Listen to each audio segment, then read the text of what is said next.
क्रमामध्ये बदल करून या ठिकाणी मी मान्यवरांना विनंती करतो की आपण विद्यानिकेतन क्लासेसच्या सर्व विद्यार्थ्यांना शुभचिंतन सोहळ्याविषयी मार्गदर्शन तर करावंच आणि शुभेच्छा द्याव्यात अशी मी त्यांना विनंती करतो.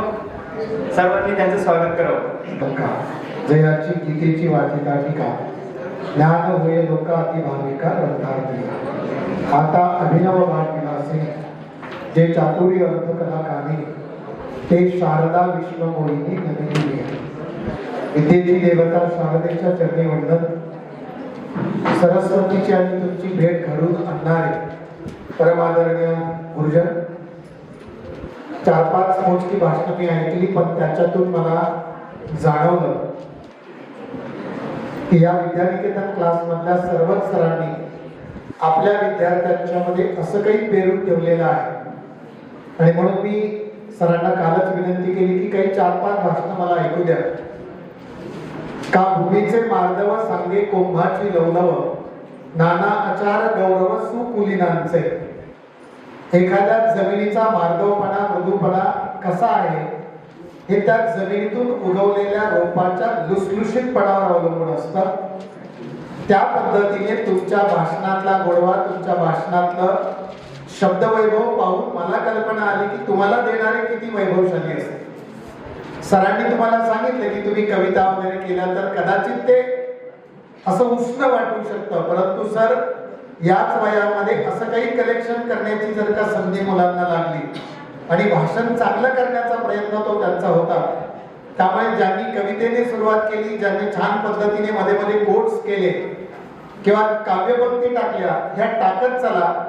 त्याचं कारण असं आहे याच्यामध्ये निबंधामध्ये किंवा रायटिंग स्किल मध्ये जेव्हा तुम्ही इतरांसारखं कॉमन लिहाल, पण त्याच्यामध्ये जर एखादा काही कोट्स टाकता आला, एखादा अवतरण टाकता आलं, एखादं चांगलं वाक्य टाकता आलं, एखादी कवितेची ओळ टाकता आली, तर तुमचा निबंध इतरांच्या पेक्षा काहीतरी वेगळा होतो.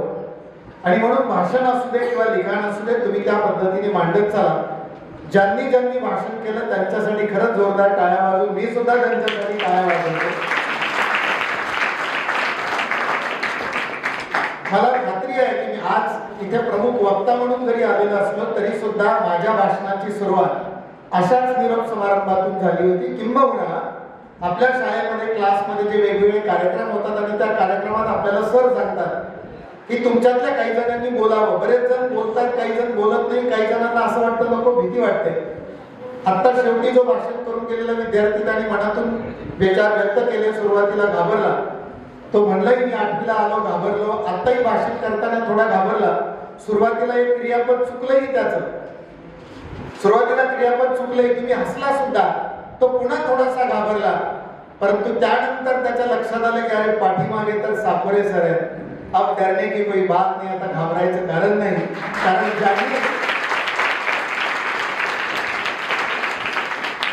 ज्यांनी मला बोलायला शिकवलं ते जर माझ्या पाठीमागे असेल तर आपल्याकडे स्वामी समर्थांचं एक वाक्य फार सुंदर आहे की घेऊ नकोस मी तुझ्या पाठीशी आहे. आणि हे वाक्य हा एक अत्यंत महत्वाचा मंत्र आहे, लक्षात घ्या.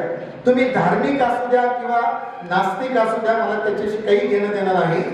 परंतु जेव्हा तुम्हाला असं वाटतं की अरे माझ्या सोबत कोणीतरी आहे, माझ्या पाठीशी कोणीतरी आहे, आणि मग तुम्हाला उडी घेताना किंवा त्या क्षेत्रात पदार्पण करताना विशेष कष्ट येत नाही आणि जरी अडचणी आल्या तरी तुम्हाला तो आधार असतो. हा आधार सरांनी तुम्हाला दिला हे तुमच्या बोलण्यातून. सुरुवातीला जिने भाषण केलं त्याच्यानंतर मुली 2-3 बोलल्या, मी बारकाईने ऐकत होतो. मी वक्ता म्हणून आलेला असताना तरी मी अगोदर श्रोता असतो. आणि तुम्हाला सुद्धा आयुष्यामध्ये जर काही बोलायचं असेल तर त्या जीवनाच्या या टप्प्यामध्ये खूप काही ऐका. The best speaker is the best listener. जो बोलणारा आहे तो खूप ऐकून घेतो, आधी खूप ऐकतो आणि ऐकून ते साठवून ठेवतो, काही नोंदवून ठेवतो आणि योग्य वेळ आल्यावर ते समाजापुढे मांडतो. आणि म्हणून मला भाषण करणाऱ्या या छोट्या मुली होत्या, मुलं होती, त्यांचं मला विशेष कौतुक वाटलं. त्यांच्याबद्दल माझ्या अंतःकरणात आदराचं स्थान आहे. आता थोडंसं मला पालक आणि ही जी टीम आहे त्या टीम बद्दलही बोलायचे.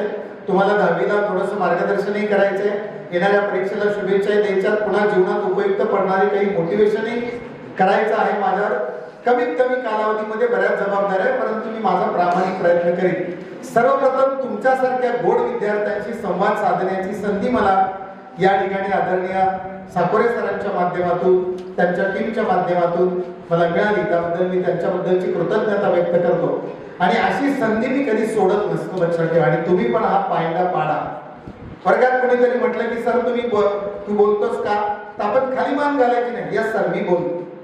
एकदा एका कार्यक्रमामध्ये मी अशी 2000ची गुलाबी नोट अशी धरली आणि म्हणालो ही नोट कुणाला पाहिजे, कुणाला पाहिजे, कुणाला पाहिजे. बऱ्याच जणांना असं वाटलं की ही नोट मला मिळेल का, बरं ही नोट खरी असेल का. बघा मी नोट खरी धरली आणि असं म्हटलोय, मी आता करणार नाही का, तुम्ही हुशार पोरा. 500 रुपयाची नोट, 2000ची गुलाबी नोट धरली आणि कुणाला पाहिजे, कुणाला पाहिजे, कुणाला पाहिजे, कुणी कुठलं नाही.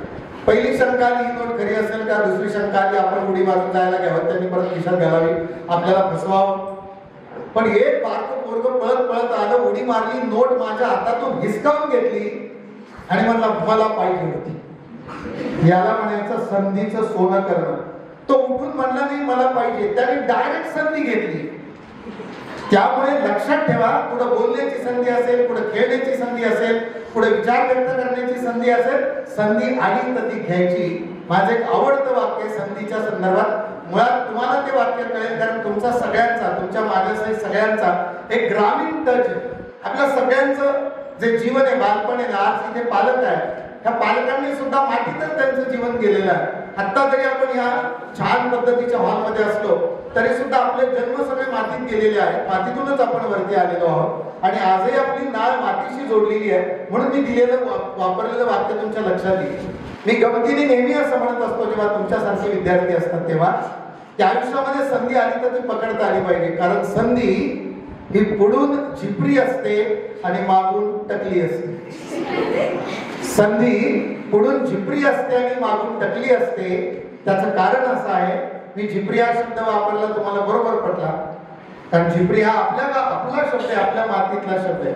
यु नो झिपरी, झिपरी माहिती आहे ना. समोरून आली तर संधी झिपरी, याचा अर्थ काय, पकडता येते ती, आणि मागून गेल्यावर कशी आहे, टकली. आता मला सांगा, काल परवा कोणाला तरी विचारलं असेल कोण भाषण करतं, ज्यांनी नावं दिली त्यांना संधी मिळाली आणि कार्यक्रम संपला आणि उद्या एखाद्याला वाटलं मला भाषण करायचं होतं.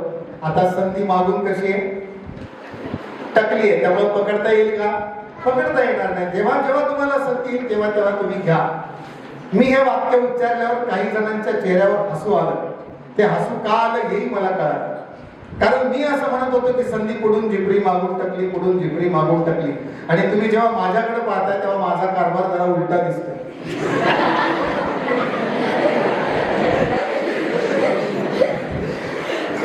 आता तुम्ही जसे हसलात ना, हे मुद्दामून मी तुमच्या चेहऱ्यावर थोडस हसू फुलवण्यासाठी हा केलेला माझा अल्पसा प्रयत्न होता आणि त्यातूनही तुम्हाला काहीतरी घ्यायचं होतं. तर आता जसे तुम्ही हसताय तसं निकाल लागल्यानंतर हसावं असं तुम्हाला वाटत असेल तर आता जी काही 1 मार्च पासून जी होणारी परीक्षा आहे त्या परीक्षेला अत्यंत आत्मविश्वासाने सामोरं जा. आणि मला खात्री आहे जर का तुम्हाला लोंढे सर असतील, सिन्नरकर सर असतील आणि साकोरे सर असतील यासारख्या शिक्षकांचं मार्गदर्शन जर तुम्हाला मुख्य विषयाला मिळालं असेल, आता लक्ष पूर्ण इकडे, कोणी येईल जाईल काही घेणं देणं नाही. ते येतील, येणारे बसतील, जाणारे जातील. आपला फोकस आपल्या ध्येयाकडे असला पाहिजे. माऊलींच्या शब्दात सांगतो तरी अवधान एकले दिजे मग सर्व सुखाती पात्र होईजे हे प्रतिज्ञोत्तर माझे उघड आहे. एकच गोष्ट आयुष्यात करायची ज्याला मोठं व्हायचं त्याने बाकी सगळ्या गोष्टी बाजूला सोडून द्यायच्या आणि आपल्या समोरच्या ध्येयावरचं लक्ष केंद्रित करायचं. आता तुमच्या पुढे एकमेव कार्यक्रम आहे. मी जे काय बोलतोय ते नीट ऐकणं, त्याची अंमलबजावणी परीक्षेत करणं. भिंगामधून गेलेली सगळी पॅरलल रेज त्या भिंगातून कॉन्व्हेक्स लेन्स मधून बहिर्वक्र भिंगातून एका कागदावर जेव्हा पडतात तेव्हा कागदालाही पेटवतात. ही ताकद कॉन्सन्ट्रेशनची आहे, एकाग्रतेची आहे. भगवान दत्तात्रयांनी त्यांच्या आयुष्यात 24 गुरु केले. त्यातला एक गुरु कुणाला केला तर ज्याची एकाग्रता सर्वश्रेष्ठ होती आणि ती एकाग्रता होती लोहाराची, व्याधाची. एक व्याध असा बाणाला धार लावत बसला होता की समोरून राजाची मिरवणूक गेली. राजाची मिरवणूक गेल्यानंतर थोड्या वेळाने एक शिपाई आला आणि त्या लोहाराला विचारतोय, इथून राजाची मिरवणूक गेली, कुठे गेली तुम्हाला माहितीये का? तो लोहार, तो व्याध म्हणाला, की कुठला राजा कसली मिरवणूक मला काही माहिती नाही. आणि बाजूला भगवान दत्तात्रय होते. ते दत्तात्रयाने आले आणि त्या लोहाराचे पाय धरले आणि त्याला गुरु केलं. का गुरु केलं? ज्या लोहाराने आपल्या कामावर फोकस केला आणि समोरून राजाची मिरवणूक गेली, राजा, ते हत्ती, ते घोडे, ते वाद्य, ते रणवाद्य, एकही त्याच्या कानावर शब्द पडला नाही. तो आपल्या कामाशी अत्यंत प्रामाणिक होता. आणि जगात सगळ्यांना जे गुरु आहेत त्यांना ते गुरुस्थानी आहे. म्हणून तुम्हाला एकच विनंती, पुढच्या 30-35 मिनिटं तुमच्याशी मला जी काही तुमच्याशी संवाद साधण्याची संधी मिळालेली आहे त्याचं मी सोनं करणार आहे. माझ्या पोतडीत बरंच काही आहे. जाताना मी रिकामी करून जाणार आहे. तुम्हाला देण्यात मला आनंद देण्यात असतो. त्यामुळे येणारे येतील, जाणारे बसतील, आपलं लक्ष पूर्ण फोकस. रेस मध्ये जो घोडा पळतो ना, त्या घोड्याला दोन्ही बाजूने अशी झापडं लावलेली असते. तुम्ही नीट बघा, अशी चाव लावलेली असते. का? आजूबाजूला त्या रेस कोर्स मध्ये भरपूर हिरवळ असते. मला सांगा, त्या घोड्याचं लक्ष त्या हिरवळीकडे गेलं तर तो ते ध्येयाकडे जाईल का? ती रेस तो जिंकेल का? त्यामुळे आता आपल्याला इथे काहीही झालं, अगदी नरेंद्र मोदी जरी आले इथे सेंड ऑफला आपल्या, तरी आपण इकडेच बघायचं. नरेंद्र मोदी येऊन बसतील, भाषण ऐकतील, जमलं तर भाषण करतील, नाही तर निघून जातील, शुभेच्छा देऊन जातील. माझा मुद्दा एवढाच आहे, पेपर हातात मिळाला, कोण काय करते, कोणी आधी परवानगी घेतली, कोण मागं पडते, गेलं सगळं बाजूला. मी माझा पेपर लागेल, पण मला पेपर संपला, परवानगी घेणार. स्क्वॉड आलं काय आणि गेलं काय? 1987 साली मी जेव्हा 10वीला होतो, तेव्हा 10वीला आमच्या परीक्षेच्या त्या एका पेपरला स्क्वॉड आलं. तास सुटल्यानंतर, पेपर सुटल्यानंतर मुलांची चर्चा सुरू झाली. बरं झालं माझ्या खिशात काय नव्हतं, स्क्वॉड आलं, नाही तर पकडलंच होतं. एक जण म्हणला, मी तर घाबरलो. आणि मी त्याला विचारतोय, कधी स्क्वॉड आलं, केव्हा आलं? याचा अर्थ असा होता की मी माझ्या पेपर लिहिण्यामध्ये इतका दंग होतो की स्क्वॉड येऊन काहींना चेक करू नाही गेलं, मला कल्पना नाही. आणि म्हणून तुम्हाला कॉन्सन्ट्रेशन बद्दल सांगण्याचा अधिकार मला आहे, कारण आधी ती मी आचरणात आणली. मला पालकांच्या बद्दल सुद्धा फार आदर आहे, कारण या पालकांनी आपल्या क्लासमध्ये, या क्लासवरती विश्वास ठेवला. खरं तर कोणत्याही क्लास संचालकाचे भक्कम आधारस्तंभ विद्यार्थी तर असतात पण पालक असतात. तुम्ही जेव्हा श्रद्धेने आमच्याकडं, की तुमची जीवनातली सर्वोच्च पुंजी आहे, एखादं मूल, एखादं बालक म्हणजे काय, त्या आई वडिलांची संपूर्ण प्रॉपर्टी आहे. आणि गुरुजी हे तुमच्या क्लासमध्ये किंवा तुमच्या ताब्यात दिले, आता याला कसं घडवायचं ते घडवा. पालकांचे 2 प्रकार असतात. एक पालक आमच्या काळात होते जे थोडेसे सिक्युअर होते, जे थोडेसे सर आता फोटो बिटो राहते, सगळं राहते. आता मला या विद्यार्थ्यांची आणि माझी वेवलेन जुळलेली आहे, त्यामुळे काही नाही, फोटो बिटो सगळं बाजूला. आता आपला सगळ्या विचारांशी एक नाळ जोडली पाहिजे. मला पालकांचं तुम्हाला विशेष 2 प्रकारचे पालक असतात. पूर्वीचे पालक आम्हाला सांगायचे, बाळा अंथरून पाहून पाय पसरायचे. आपली ऐपत अशी आहे, आपल्याला असं केलं पाहिजे, आपल्याला कसं केलं पाहिजे, तू फार हे करू नकोस. पण आजकालच्या पालकांचा मला इतका अभिमान वाटतो. आमचे पालक किंवा याच्या अगोदरचे पालक असं म्हणायचे की बाळा अंथरून पाहून पाय पसर. आजकालचे पालक जे इथे व्यासपीठावरती आहेत, काही समोर आहेत, ते आपल्या बाळाला असं सांगतात की बाळा तुला काय पाय पसरायचे ते पसर, अंथरुणाचा तुझा बाप बघून घे. ही पालकांची. आणि म्हणून जर का आपल्याला पंख पसरवता नाही आले, बापाचं बळ, शिक्षकांचं बळ आपल्या हाताशी असताना, तर मग आपल्यासारखे करंटे आपणच. अरे ज्याला काही नसताना, कोणाचा सपोर्ट नसताना काही माणसांनी इतकी उच्च भरारी मारलेली आहे, आपल्याला तर इतके भक्कम, भले ते स्वतःच्या गरजा कमी करतील पण पोराला कमी पडू देणार. बापाचं बनियन फाटलेलं असेल, शर्ट जुना झाला असेल, चप्पल तुटलेली असेल, पण लेकराची क्लासची आणि शाळेची फी पहिला भरणारे पालक मी पाहिले. याचा अर्थ असा की त्यांना त्या शिक्षणाचं महत्व कळालेलं. आपण 10वीची मुलं आहेत, काही 9वीची मुलं आहेत, काही छोटी पण मुलं आहेत. विज्ञानामध्ये E=mc² नावाचं एक सूत्र आहे. E for energy, M for loss of mass, C velocity of light. अणुबॉम्बचं तत्व याच्यावरती चालतं. सूर्याच्या एनर्जीचं रहस्य हे आहे. 4 हायड्रोजन एकत्र येतात, एक हेलियम तयार होतो. कमी झालेल्या वस्तुमानाचं रूपांतर ऊर्जेत होतं. हे आइन्स्टाईनने जगाला शोधून दिलेलं सूत्र आहे. या आइन्स्टाईनची सुद्धा एक छोटीशी गोष्ट सांगतो आणि मग पुन्हा इकडे येतो. आइन्स्टाईन का मोठा आहे? आज आपल्या प्रयोगशाळांच्या मध्ये आईन्स्टाईनचा फोटो. पण ज्या वेळेला तो होता त्यावेळेला फोटोग्राफी वगैरे काही नव्हती. एकदम साधा, कधीही शर्टला इस्त्री केली नाही, केसात कधी कंगवा काही नाही, केस विंचरलेले, शर्टाला इस्त्री नाही, काहीच नाही, एकदम साधा सिंपल. हा आईन्स्टाईन एकदा बस स्टॉप वरती उभा होता आणि त्याच कॉलेजला एक शिकवणारे, जवळच्या कॉलेजमध्ये शिकवणारे एक प्रोफेसर, अगदी आपण म्हणूया लोंढे सरांसारखे असे जॅकेट बिकेट किंवा असं घालून एकदम रुबाबात तिथे येऊन त्याच्या शेजारी उभा राहिला. आईन्स्टाईनच्या शेजारी. एकमेकाला ओळख नाही, कोण आईन्स्टाईन हे माहिती नाही. आणि मुद्दा असा आहे की ते दोघांचा संवाद सुरू झाला. बसला यायला उशीर आहे. हा आईन्स्टाईनला तो प्रोफेसर असं म्हणतोय की हे old man, please introduce yourself, who are you? हे वयस्कर माणसा तुम्ही कोण आहात? अत्यंत नम्रतेने आईन्स्टाईनने उत्तर दिलं की हे young man, I will introduce myself later, but before that you should introduce yourself. I like your introduction. आधी तुमचा परिचय द्या. मग त्याने ते सूट बूट टाय जे असं एकदम हातात जाडजूड पुस्तकं, फिजिक्सची, त्याला माहितीच नाही फिजिक्स मधलं जे तत्वज्ञान तो शिकवतोय, त्याचा बाप माझ्या शेजारी, पण परिचय नाही, ओळख नाही. अत्यंत रुबाबामध्ये कॉलर टाईट करून रुबाबात उत्तर दिलं, I am professor of physics, मी फिजिक्सचा प्रोफेसर आहे. आणि मग आता त्या प्रोफेसरने विचारलं, now hey old man, please tell me who are you? अत्यंत नम्रतेने आईन्स्टाईनने उत्तर दिलं, I am student of physics, मी फिजिक्सचा विद्यार्थी आहे. मला सांगा, ज्याला जीवनामध्ये अनेक पदावरती पुढे जायचं आहे त्याने ही गोष्ट चौकटीत टाकून दिली पाहिजे. आयुष्यभर आपण विद्यार्थीच राहिलं पाहिजे, कधीही स्वतःला प्रोफेसर किंवा शिक्षक समजता कामा नये. आम्ही सुद्धा स्वतःला अजूनही शिक्षक समजत नाही. जेव्हा विद्यार्थी भाषण करत होती तेव्हा मी ऐकत होतो आणि तुमची काही चार चांगली वाक्य माझ्या डोक्यात स्थिर आहे आणि सरांनी ती नोट डाऊन करून घेतलेली आहे. मी पाहिलं. याचाच अर्थ असा की आम्ही स्वतःला अजूनही प्रोफेसर समजत नाही, अजूनही आम्ही स्वतःला परिपूर्ण समजत नाही, अजूनही आम्हाला दरवर्षी असं वाटतं की पुढच्या वर्षी अधिक चांगलं कसं शिकवता येईल. आणि ही टेंडन्सी जेव्हा असते ना एखाद्या शिक्षकामध्ये किंवा एखाद्या व्यक्तीमध्ये, तीच व्यक्ती पुढे जाऊ शकते. याच आईन्स्टाईनने शोधून काढलेलं सूत्र आहे E=mc².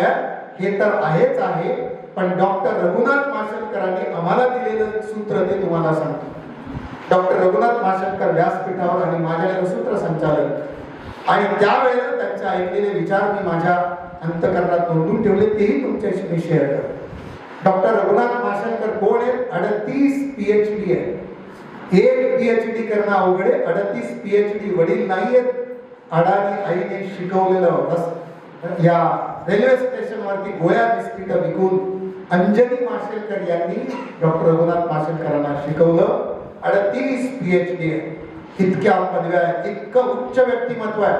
आजही तितकंच नम्र आहे. आईच्या नावाने स्कॉलरशिप सुरू केलेली आहे. त्यांचं सूत्र आहे, ते तुमच्याही लक्षात राहील, ते जीवनाचं सूत्र आहे.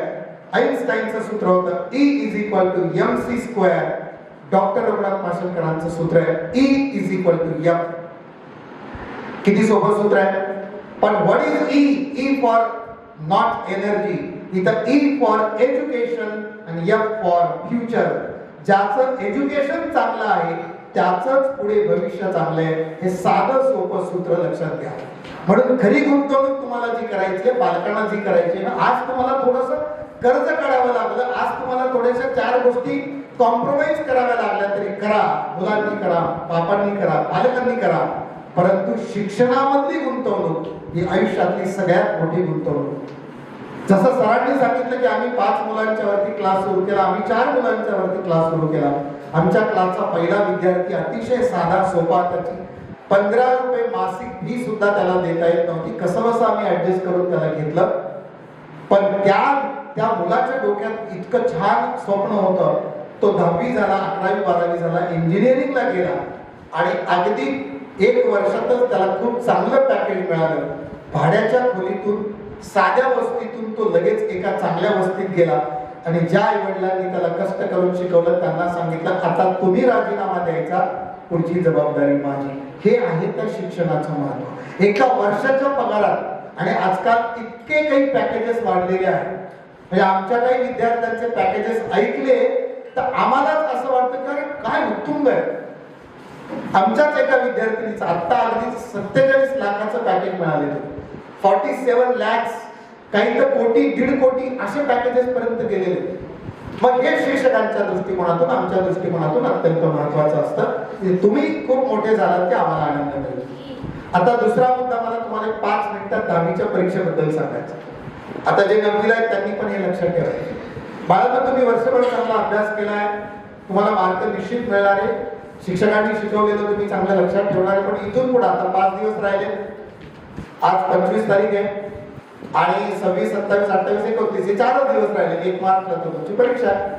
या 4 दिवसामध्ये आणि परीक्षेच्या कालावधीमध्ये 2 महत्वाची सूत्र लक्षात ठेवायची. फार गडबडून जायचं नाही, काही नाही, पण आतापर्यंत ज्याच्यातून तुम्ही अभ्यास केला तोच अभ्यास पुढे कंटिन्यू करा. आता बदलू नका. म्हणजे आतापर्यंत पुस्तकातून अभ्यास केला असेल तर आता पुस्तकच वाचा. आता 21 अपेक्षित किंवा इन माय पॉकेट वाचत बसू नका. पुस्तकच वाचा. 1 तास मिळाला तरी फक्त पुस्तक वाचा. कारण जर तुम्ही त्याच्यातून अभ्यास केला असेल, कारण आतापर्यंत तुम्हाला त्याची सवय झाली, तेच वाचा, ते तुमच्या डोक्यात बसले, पान पलटलं तर लक्षात येतं की या पानावर काय. आणि तरी सुद्धा काही वेगळ्या ठिकाणाहून अभ्यास केला असेल तर मी तुम्हाला सांगेन की एकदा चांगलं पाठ्यपुस्तक वाचा. बोर्डाने क्वेश्चन बँक काढलेली आहे इंटरनेटवरती, ती शोधा आणि एकदा क्वेश्चन बँक बघा. तुम्हाला छान पद्धतीने मार्गदर्शन मिळेल सगळ्याच पद्धतीचे. कोरोनाच्या कालावधीमध्ये क्वेश्चन बँक बोर्डाने पहिल्यांदा क्वेश्चन बँक तयार केली आणि ती विद्यार्थ्यांसाठी खुली केली.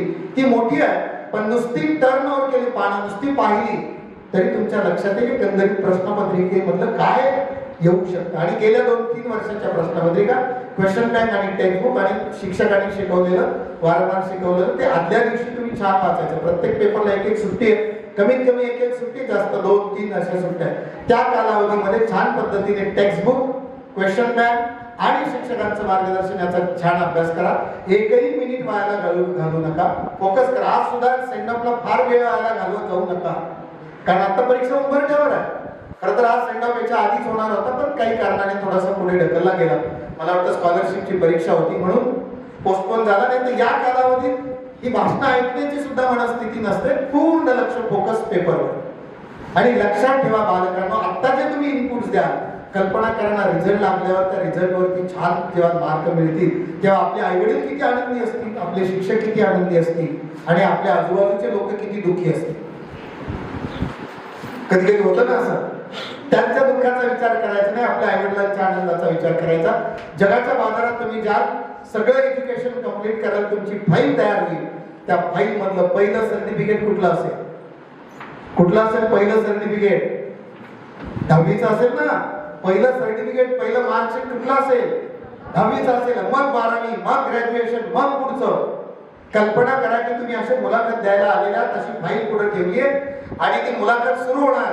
मुलाखतकाराने तुमची फाईल बघितली, 10वी 97%, 96%.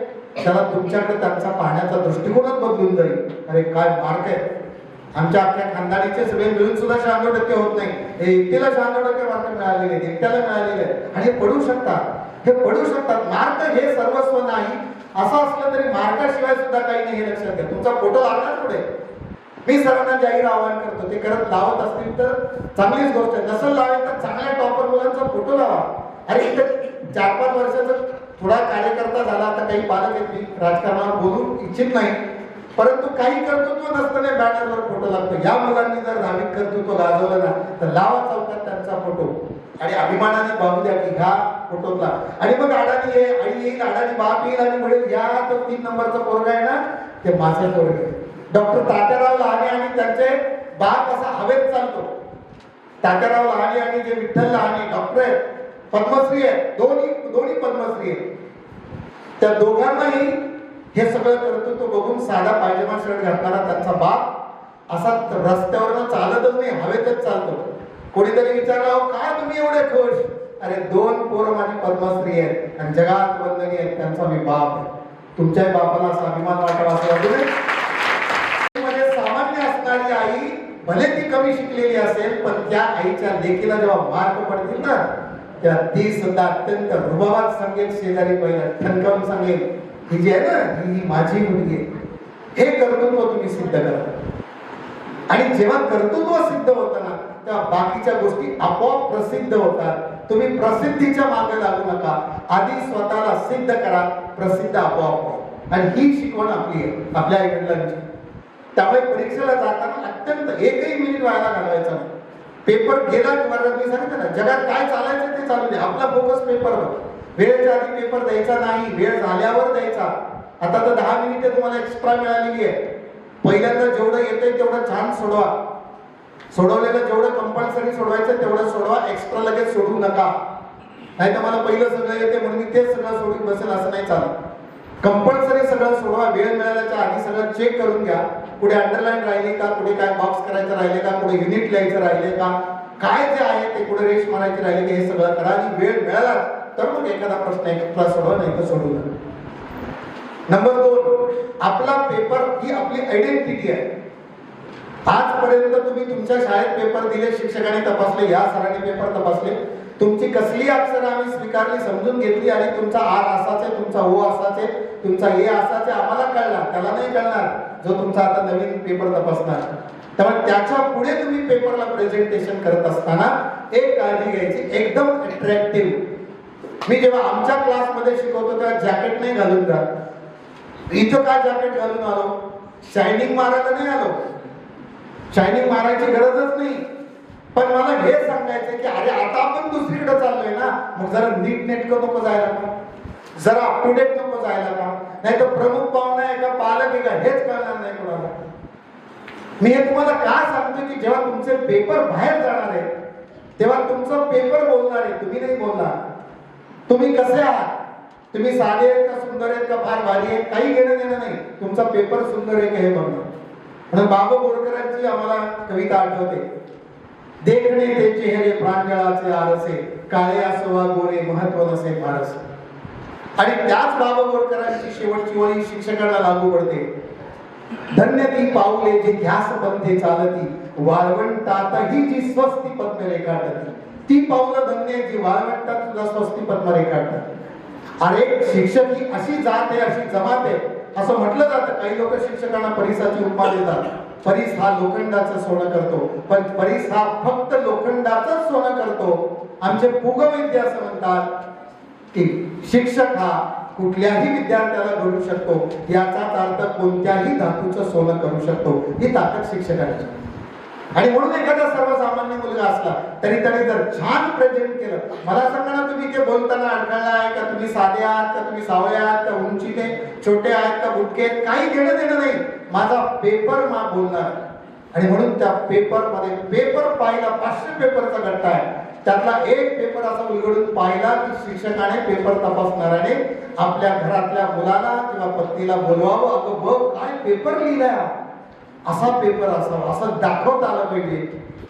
इतकं तुमचं फर्स्ट इम्प्रेशन पडलं पाहिजे. First impression is the last impression. इतकं चांगला पेपर लिहा, तपासणारा खुश झाला पाहिजे.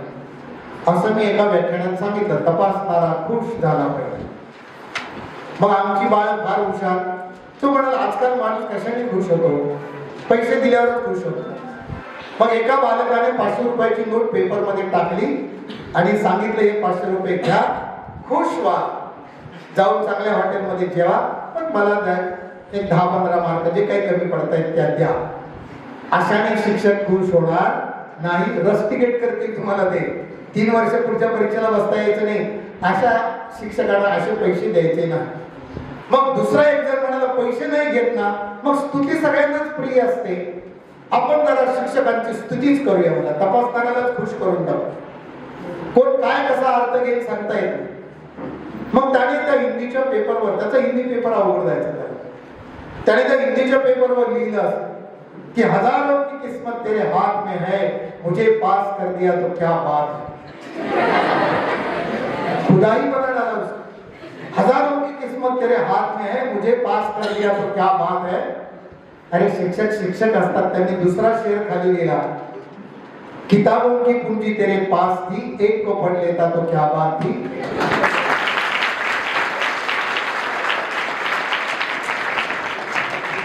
आणि म्हणून या मार्गाने नाही, पेपरच इतका. अरे तुम्ही स्वतःला जेव्हा प्रेझेंट करताना किती अट्रॅक्टिव्ह होण्यासाठी किती प्रयत्न करतो आपण. मग तसाच पेपर आपला असा छान पद्धतीने प्रेझेंट करा. बोर्डातल्या लोकांना असं वाटलं पाहिजे याच्यातलं मी चुकीचं काय काढू. हा झाला 10वीचा एकंदरीत बोर्डाचा. कुठल्याही विषयाला कमी महत्व देऊ नका, सगळ्या विषयांना सारखे महत्व द्या. टार्गेट उच्च ठेवा. माझ्या भाषणाचा शेवट एका छोट्याशा प्रयोगाने मी करणार आहे आणि तुमची जी काही उंची आहे, अभ्यासाची उंची तुम्ही वाढवू शकता. मी प्रयोग सिद्ध करणार आहे, कारण मी विज्ञानाचा माणूस आहे, शिकवतो, इंग्लिश करतो पण प्रवचन. पण ह्या सगळ्या गोष्टी मी का करू शकतो ते याचा अर्थ एवढाच आहे की मी शिक्षक आहे आणि कोणत्याही रंगात टाकलं तर मी रंगू शकतो. त्याचं कारण आम्ही अशा रोज वेगवेगळ्या विद्यार्थ्यांच्या सानिध्यात राहतो. आता जीवनाच्या पुढच्या टप्प्यामध्ये 2 गोष्टी उपयुक्त त्या सांगतो. तुमचं करिअर पूर्ण झालंय, समजा तुम्ही 10वी झाला, असं कल्पना करा, रिझल्ट पण चांगला लागला. मग या सुट्टीमध्ये काय करायचं त्याचे 2 मिनिटात मी तुम्हाला आवाहन करून देतो. या सुट्टीमध्ये तुम्ही छान चांगली पुस्तकं वाचा. या सुट्टीमध्ये तुम्ही विश्वास नांगरे पाटलाचं मन में है विश्वास आणि कर हर मैदान फतेह पुस्तकाची नावं लक्षात ठेवा. ही 2 पुस्तकं आवर्जून वाचा. ज्याला MPSC UPSC करायचे किंवा ज्याला जीवनात यशस्वी व्हायचे त्याने ही 2 पुस्तकं वाचा. त्यानंतर APJ अब्दुल कलामांची पुस्तकं वाचा. मग अग्निपंख असेल किंवा इतर कुठलं असेल ते वाचा. सुधा मूर्तींचं एखादं पुस्तक वाचलं तर ते मिळालं तर तेही वाचा. डॉक्टर नरेंद्र जाधवांचं आम्ही आणि आमचा बाप हे पुस्तक वाचा. आणि त्याच्याही अगोदर तुम्ही श्यामची आई वाचा. ह्या 4-5 पुस्तकांनी जर तुम्ही वाचलं आणि मग विश्वास पाटील यांची जर तुम्हाला छत्रपती शिवरायांचा जर तुम्हाला खरा इतिहास वाचायचा असेल, संभाजी जाणून घ्यायचा असेल, तर बाकीच्या कुठल्या रोमॅन्टिक कादंबऱ्या नका वाचू, हे वाचा. तुमचं जीवन भरभरून जाईल. सुट्टीतला कार्यक्रम सांगितला. सुट्टीमध्ये MSCIT छान कोर्स आहे, बेसिक कोर्स आहे, तो करावाच लागतो. तो चांगला करा, सक्षमपणे करा. कॉम्प्युटरमध्ये ठेवा. आता सध्या मोबाईल पासून बाजूला व्हायचं, पण नंतर सुट्टीमध्ये छान पद्धतीचा MSCITचा कोर्स कंप्लीट करा. पुस्तकं वाचा, मस्त खेळा, मस्त एन्जॉय करा. जेवढं शक्य आहे तेवढं पाहून घ्या, वाचून घ्या, समजून घ्या. आणि 11वी व 12वीला गेल्यानंतर मात्र आतापर्यंतची जी शिस्त होती ती पकड कुठंतरी ढिली होती. आणि मग ही बंदिस्त झालेली पाखरं जेव्हा कॉलेजच्या वातावरणात जातात तेव्हा कधी कधी बिघडण्याची शक्यता जास्त असते. तुमच्यापेक्षा थोडासा जास्त अनुभव आहे म्हणून सांगतो, पण बिघडू नये म्हणून माझ्या एका कवी मित्राचं वाक्य मी तुम्हाला सांगून देणार. जीवनामध्ये 2 प्रकारचे अप्रोच असतात. एक कॉक्रोच अप्रोच आणि दुसरा बटरफ्लाय अप्रोच. लक्षात ठेवा. एक मुद्दा माझा तुम्ही जर नीट अवलंबून केला आणि ते लक्षात ठेवलं ना, जीवन बदलून जाईल.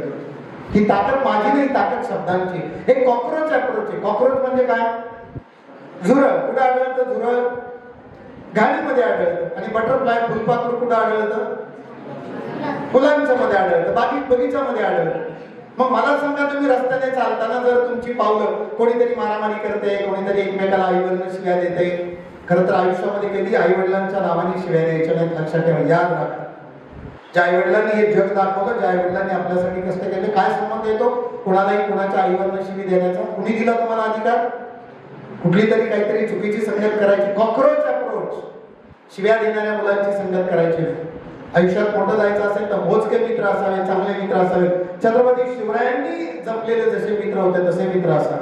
आणि हे मित्र निवडले कोणी? राजमाता जिजाऊनी. A person is known by the company which he keeps. तुम्ही कोणाच्या संगतीत वाढता याच्यावरच तुमची ओळख असते. म्हणून चांगली संगत ठेवा. कॉक्रोच अप्रोच नाही ठेवायचं.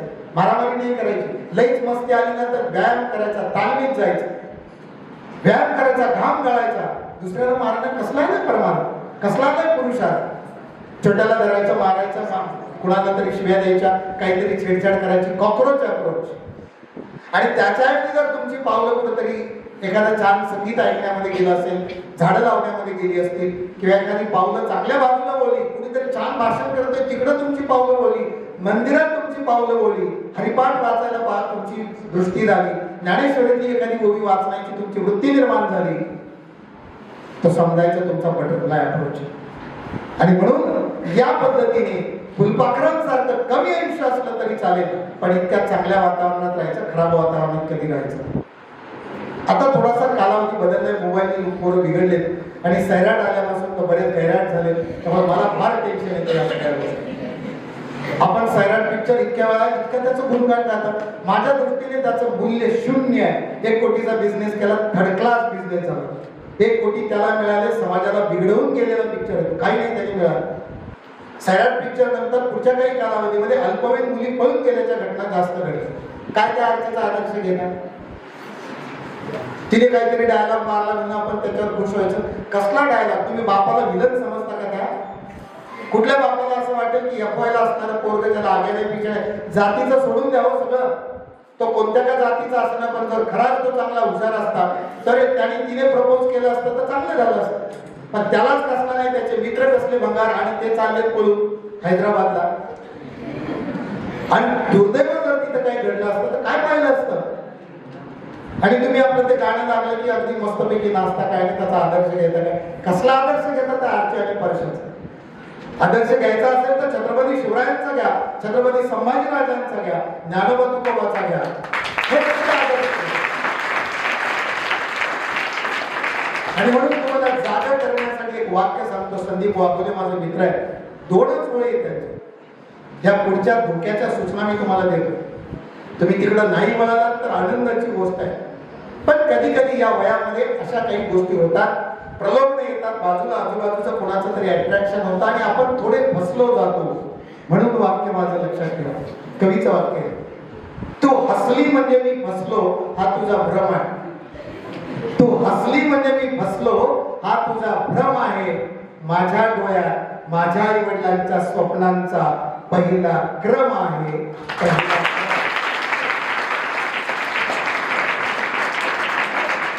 चौकटच लावून टाकायची, नो फालतूगिरी. कोणी हसू कोणी काही करू, माझ्या आईवडिलांच्या स्वप्नांचा पहिला क्रम घेऊन जेव्हा मी पुढे जाईल तेव्हा जगातली सगळी सुख माझ्या पायाशी असतील आणि त्यांना आनंद देण्याचा मी कार्यक्रम करीन. त्यांना आनंद देण्यासाठी मी पुढे प्रयत्न करेन. पुढच्या 5 ते 7 मिनिटात मी येतोय. आता जेव्हा तुम्हाला मुलाखतीला जायचंय तेव्हा सुद्धा काही गोष्टी तुमच्याकडे असल्या पाहिजे. मला करिअर बद्दल सुद्धा 2 मिनिटात तुम्हाला सांगायचंय. करिअर निवडताना सुद्धा तुमची आवड बघा, तुम्ही कोण आहात, तुम्हाला काय जाणवतंय, कशात इंटरेस्ट निर्माण होतोय, कोणती गोष्ट केल्यानंतर तुम्हाला कंटाळा येत नाही, हेच तुमचं करिअर. मला जर गणित सोडवताना भान राहत नसेल तर मी गणितातच करिअर करावं, मी दुसरीकडे जाऊ नये.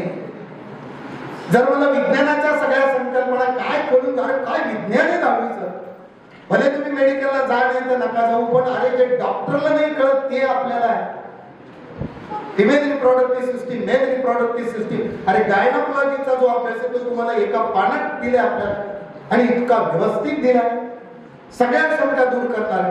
नेफ्रोलॉजी जो अभ्यास करतो तो किडनीचा अभ्यास आम्हाला 10वीला घ्या ना, त्याच्यात इंटरेस्ट तरच तुम्ही मेडिकलला जा, नाही तर नका जाऊ.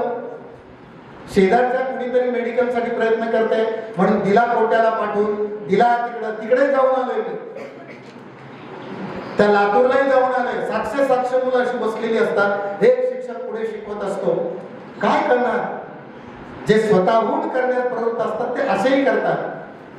कुठल्याही मोहजाळाच्या याच्या मागे न जाता स्वतःवर विश्वास ठेवा, स्वतःला ओळखा. मी कोण आहे? Who am I? कोहम सोहम, मी ते तत्व आहे, मी सामान्य नाहीच आहे.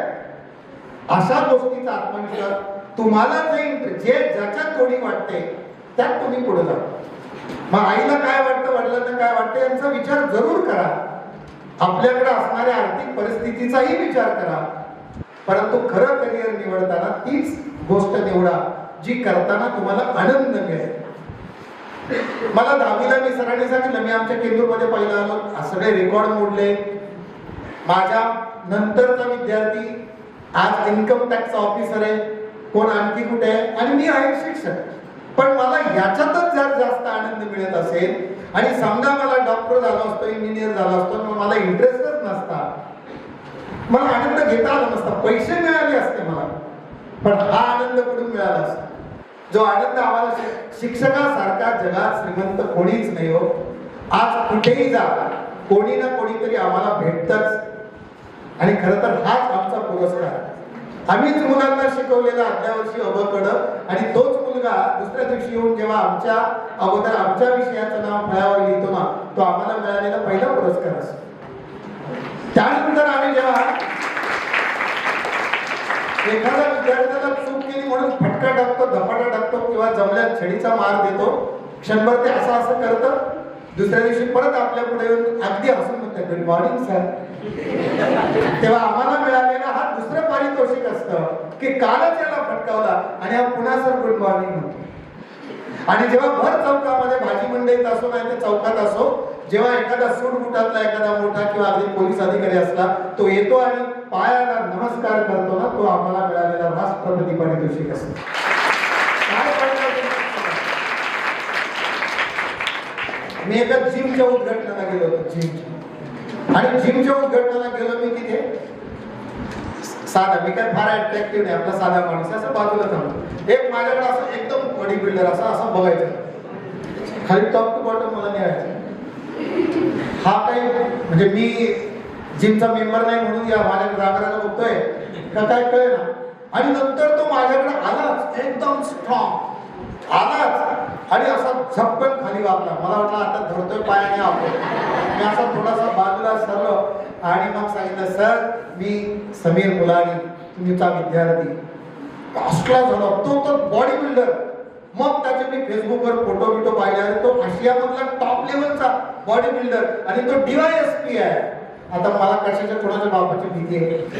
मी लागलो म्हणजे काय घाबरायची गरज नाही ना, माझा विद्यार्थी DYSP. एक फोन फिरवला तर सगळी अडचणी दूर होतील. अर्थात मी असं कामच करत नाही की मला पोलिसांची मदत लागेल, परंतु सांगतो असा, भोसरीमधले 4 नगरसेवक विद्यार्थी, 4 नगरसेवक विद्यार्थी. भोसरीचे आमदार आमचे महेश दादा पैलवान आहे. त्यांच्या एका कार्यक्रमात एकच डायलॉग मारला होता पैलवान या शब्दाचा, तो फार व्हायरल झाला. मी त्यांना सांगितलं होतं पैलवान कोणाला म्हणायचं, जो आईच्या दुधाचं पहिलं वाण आयुष्यभर जपून ठेवतो तो खरा पैलवान. त्या एका वाक्यावरती महेश दादा आजही ते आम्हाला फार रिस्पेक्ट करतात. ते चांगलेच व्यक्ती, पण बाकीच्यांसाठी भीतीदायक असेल, आमच्यासाठी नाही. हे शिक्षकाचं वैभव असतं. आणि म्हणून तुम्हाला हे वैभव देताना, तुम्हाला वैभवात पाहताना मला अतिशय आनंद होतोय.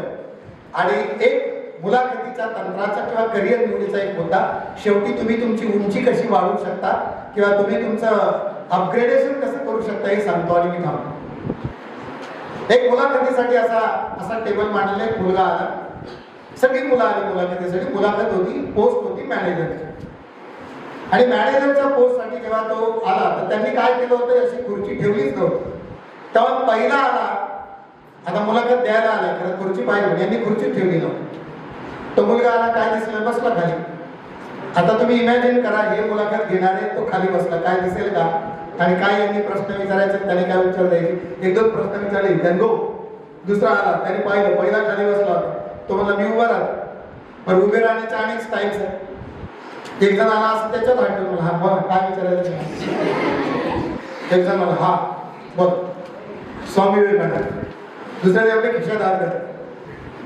तिसऱ्याचा आपल्या विठ्ठल विठ्ठल चालू पाया शेतात. हा सर, कोण देईल तुम्हाला मॅनेजरची नोकरी. आणि जो खरा लायक असतो तो आला, त्याने पाहिलं तिथे खुर्ची नाही काय नाही, पण टेबलावरती बेल होती, त्याने ती बेल वाजवली. दारात शिपाई बसला होता, तो शिपाई पळत आला. त्याच शिपायाला सांगितलं तिथे तुझ्या शेजारी एक खुर्ची, ती रिकामी खुर्ची घेऊन ये. आणि ती रिकामी खुर्ची तो शिपाई घेऊन आला, ती खुर्ची तिथे ठेवली. तो त्या खुर्चीवर बसला आणि सांगितलं sir you can ask any question. Without asking a single question, you are selected for the post of manager because manager has to perform the work like a manager. अरे तुला मॅनेजर व्हायचं तर खाली बसून मॅनेजर होणार आहे का. Manager असं उभं राहून मॅनेजर होणार आहे का. मॅनेजरला रुबाबच पाहिजे, ऑर्डर सोडता आली पाहिजे आणि काम करून घेता आलं पाहिजे. अशा छोट्या छोट्या गोष्टी असतात. त्यामुळे आवडीने करा, मनापासून करा. जीवन इतकं सुंदर आहे, त्याचा आनंद घ्या ना, अभ्यासातला आनंद घ्या. अरे अभ्यासातला आनंद जर का थोडी वाटायला लागली ना तर जगातली सगळी सुख बाजूला पडतील. पुस्तकात डोकं घातलं आणि एकदा का विचार आतमध्ये यायला लागले, असे अब्सॉर्ब व्हायला लागले की मग तुम्हाला कळतं की अरे क्या बात, काय आनंद आहे त्या पुस्तकात. पण जर इंटरेस्ट नसेल तर मात्र हे सगळं अवघड आहे. सर्व आदरणीय साकोरे सर जे असतील, मुळात विद्या निकेतन याचा अर्थ जिथे विद्या राहते, विद्या नावाची पोरगी नाही राहत. विद्या म्हणजे जे नॉलेज येते राहतं, निवास आहे. आणि दुसरी गोष्ट ते करणारे विकास आहेत, त्यांना साथ देणारे बाकीची टीम आहे. आणि जेव्हा टीम वर्क असताना तेव्हा तुम्ही नक्कीच मोठे होऊ शकता, पुढे जाऊ शकता. तुम्ही या क्लासवर विश्वास ठेवलाय, या शिक्षकांची तळमळ मी पाहिली. तुम्ही सुरुवातीला गडबड करत होता तर आमच्यातल्या एका जणांना मागे जाऊन थांबावं लागलं, दोघं जण मागे थांबले. हे जर तुम्ही गडबड नसती केली तर त्या शिक्षकांना सुद्धा पुढे येता येऊन बसता आलं असतं. परंतु आपण असते काही गोष्टी असतो की आपल्याला ते असं वाटतं की सेंडऑफ म्हणजे आनंद, नक्कीच आनंद आहे, परंतु या निरोप समारंभामध्ये मी काढून टाकतो आणि त्याला मी रोप समारंभ म्हणतो. कारण आतापर्यंत तुम्ही एका ठिकाणी होता, आपण सगळे शेतकरी आहोत. कांद्याची रोप आता याच्यातून सरीतून आता वाफ्यात जाणार आहे, ती अधिक चांगली फुलतील, अधिक चांगली मोठी होतील, ती मोठी व्हावी असा आशीर्वाद तुम्हाला देत असताना तुमच्याबद्दल एक वाक्य मी बोलतो. गए विदेश तो वतन की याद आई, गए विदेश तो वतन की याद आई, खाई ठोकर तो माँ की याद आई. बुरे इंसान मिलेंगे जिंदगी में, बुरे स्टूडेंट भी मिलेंगे जिंदगी में, लेकिन जब भी अच्छे स्टूडेंट मिलेंगे और अच्छे इंसान मिलेंगे, आपकी और आपकी याद आएगी. Thank you very much. Ramakrishna. सरांनी आपल्याला जे मार्गदर्शन केलं ते अतिशय अप्रतिम दर्जाचं होतं. हे आता मार्गदर्शन करत असताना हे तुम्हाला जाणवलंच असेल की सरांची वाट मी 2 महिने का पाहत होतो. तर ऍक्च्युली आपल्याला हा जो कार्यक्रम आहे हा मागच्या वीक मध्येच घ्यायचा होता, परंतु मागच्या वीक मध्ये नेमकी 5वीच्या वर्गाची परीक्षा होती आणि आमच्याकडं सर एक सांगायला अतिशय आनंद होतो की 5वीचे असे 2-3 विद्यार्थी आहेत की अगदी जिल्ह्यामध्ये येण्याची शक्यता आहे. त्यानंतर आपल्या क्लासमध्ये NMS सारख्या सुद्धा एक्झाम झालेल्या आहेत. तर त्या विद्यार्थ्यांची तयारी करून घेत असताना दुसरा एक आनंद होतो सर की यावर्षी 2 ते 3 विद्यार्थी पुणे जिल्ह्यामध्ये NMS मध्ये सुद्धा येण्याची शक्यता आहे, वर्गवण्यात येत आहे. तरी कारण जे विद्यार्थी आहेत ते त्यांचं स्ट्रगल आहे, आपण फक्त एक रस्ता दाखवण्याचं काम करत असतो. हे रस्ता दाखवण्याचं काम आज सरांनी आपल्याला व्याख्यानाच्या माध्यमातून केलं. त्याबद्दल तुम्ही भाग्यवान समजावं आणि आम्ही पुण्यवान समजावं. कारण हा वेळ यायला थोडंसं भाग्यच लागतं. कारण योग्य वेळी योग्य मार्गदर्शन मिळाल्यानंतर सरांनी वाफ्याचं रोपटं कसं मार्केटमध्ये बाजारामध्ये कांद्याच्या रूपात जाईल याला वेळ लागणार नाहीये. म्हणून सरांचं मी पुन्हा एकदा धन्यवाद मानतो.